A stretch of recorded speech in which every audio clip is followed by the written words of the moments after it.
welcome in to another edition of In the Game. I am Mason Pratt. I'm Robert Guerrero. In this episode, Mason will go out and talk to Lucy Charuk of the volleyball team, and Nona Edwards caught up with Coach Sumlin for the first ever segment of Chalk Talk. Looking forward to that, as well as Priscilla Riojas, always out amongst y'all in the crowd for our Fan Zone segment. Plenty of news and highlights to get you caught up on, so let's get started. After losing to ECU 2-0 and beating Marshall 2-1, soccer can clinch a playoff berth if they beat Rice this weekend here at UH. Case Keenum, with back-to-back wins over Marshall and Rice, has set the all-time total offense record as well as the total touchdowns record.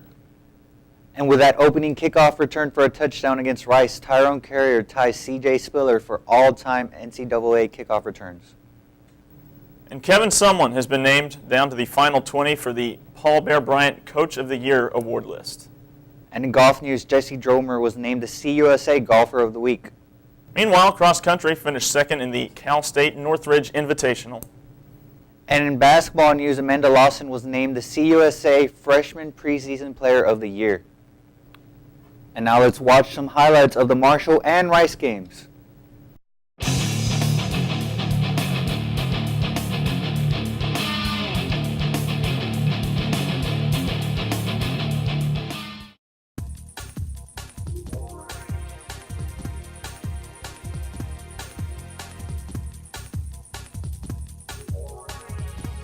21st ranked Cougars, 7-0 overall, 3-0 in Conference USA, have matched their best start since the 1990 squad won its first 8 games after beating Marshall 63-28 in the homecoming game at Robertson Stadium. Charles Sims led the rush attack with 7 rushes for 75 yards, 1 touchdown, including a 50-yard long run.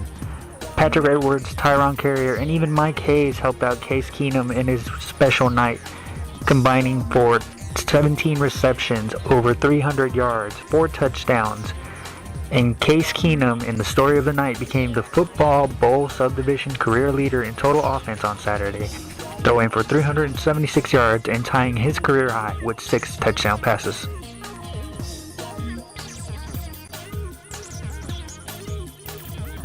Another record-breaking night, which is now just business as usual for Keenum and crew as they defeated hometown rival Rice 73-34. The Cougars improved to 4-0 in Conference USA play and 8-0 overall.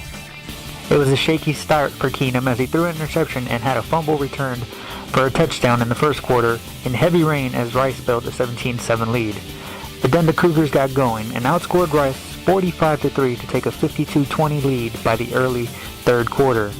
Keenum became the all-time FBS touchdown leader after throwing 9 touchdowns in the night. Patrick Edwards had 7 receptions for 318 yards and 5 touchdowns, and Tyrone Carrier joined in the record-breaking night as he tied the career kickoff return for touchdowns with 7 by returning the opening kickoff 100 yards for a score.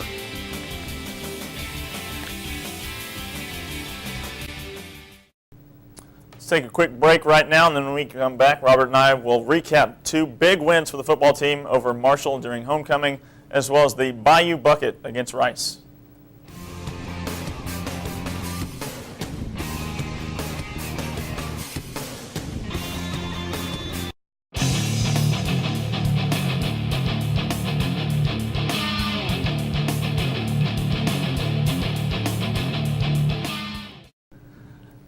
All right, welcome back.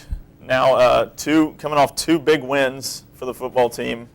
Homecoming, always big. You want to win those games, but the Bayou Bucket as well.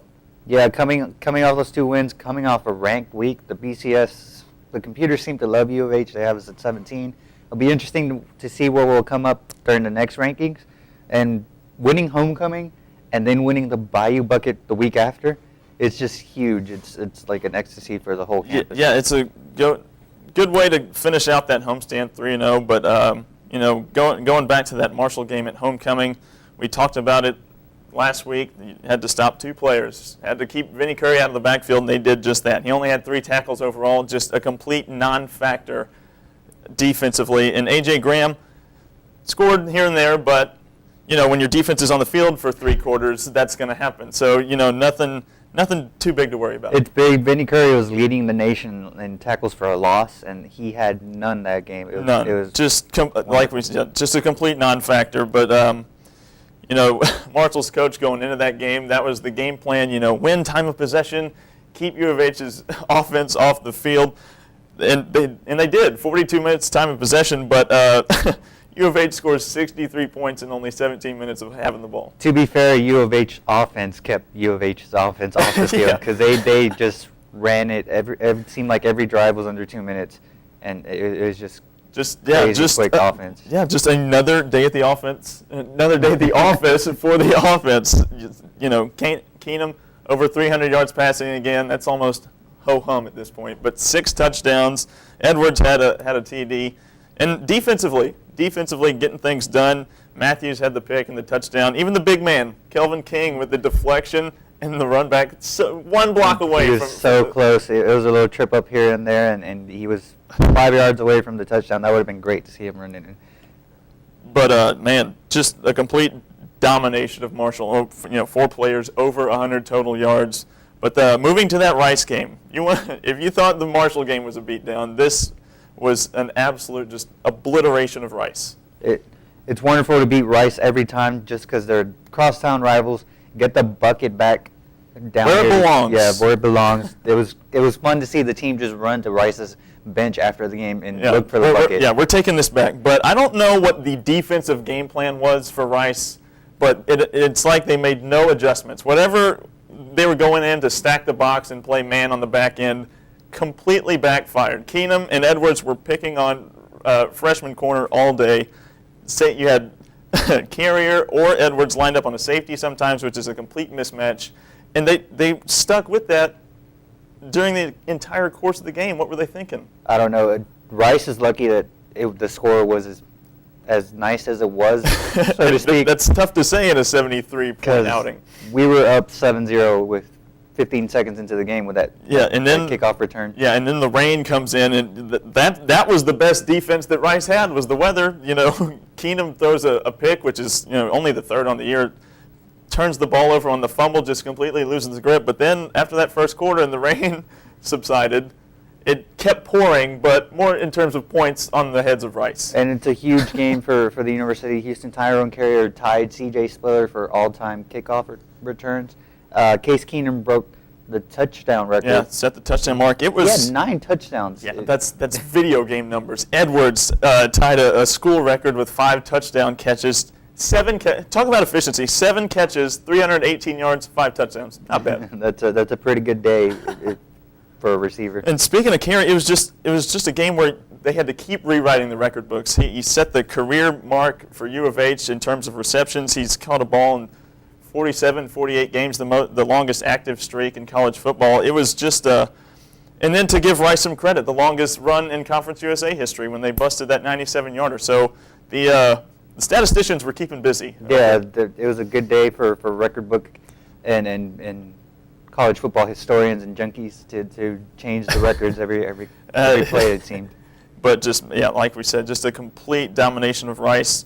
Now looking ahead, you got 2 road games against 2 teams with a combined 2 wins, I believe, with UAB and Tulane. But, you know, with this league, you can never be sure. If you let down, we talked about it, like you cannot. It's a parity league. You can't take a day off because someone's going to sneak up and bite you. Especially for U of H, our hopes aren't to win CUSA, obviously. Our hopes are to break into the BCS and show the nation what we're made of, show the Big East that they're making the right choice and give us an invite, and show other conferences, hey, you know, we're still kind of available. Yeah, it's almost a no-win situation in terms of being a non-automatic qualifying team because, you know, you're just scrutinized no matter the outcome. If you beat La Tech by 1 point, you're like, you only beat them by 1 point. But if you put up 73 on Rice, you're just like, well, no, now you're running up the score. It's just part of being CUSA. Well, let's go over to Priscilla and Fan Zone.